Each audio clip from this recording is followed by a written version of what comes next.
फूल फुलेर वनभरि पहेलै के दिउँ खै सम्झना मायालाई। फूल फुलेर वनभरि पहेलै के दिउँ खै सम्झना मायालाई।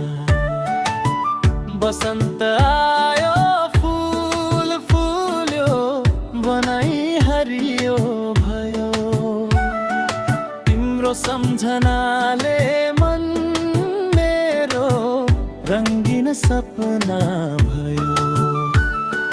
कोइली बोल्छे गाउँछे मिठो मिठो स्वरमा, तिमीलाई बोलाउँदा खै आउँछौ कि आउँदिनौ घरमा। फूल फुलेर वन